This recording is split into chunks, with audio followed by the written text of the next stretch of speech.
Sunday, New York Mayor Bill de Blasio told the Daily News that he will let the Fearless Girl statue remain in place for the next year, proving that women can achieve great things, if a man allows it. The statue was installed in March of this year, a stark and challenging contrast to the charging bull statue that's long been the symbol of Wall Street.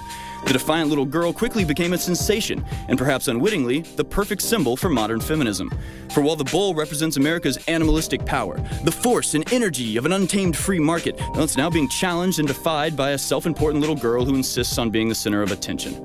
I don't want to sound like a misogynist, but I can't help but think that if a man had been involved in the statue's creation, he could have used his naturally superior reasoning and spatial awareness to suggest that the fearless girl be installed, perhaps riding on top of the bull or leading the bull in a charge. You know, contributing to American prosperity rather than standing in opposition to it.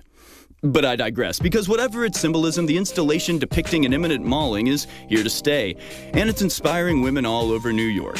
Not to create statues of their own, of course, but to insist that others do it for them. According to the New York Post, quote, female elected officials on Monday called on the city to add more statues of women around the 5 boroughs. Because why do something yourself when you can just demand the city do it for you?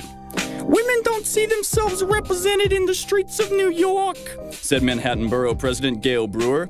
We have sculptures and art of a lot of men, and that needs to change. Well, I agree with Ms. Brewer, and I say it's a crying shame that there are no prominent statues of women in New York. No enduring symbol of the city itself, as well as America as a whole. There's nothing that can be called the most famous, recognizable, and well-loved monument in the world. No masterpiece of artistry and engineering, humble and stoic goddess, crafted in epic proportions, meant to not just embody our most highly cherished virtues, but to declare them to the world. I really think the city could use something like that. But only if it's a girl. That's the important part. This has been Harrison Smith for Infowars.com.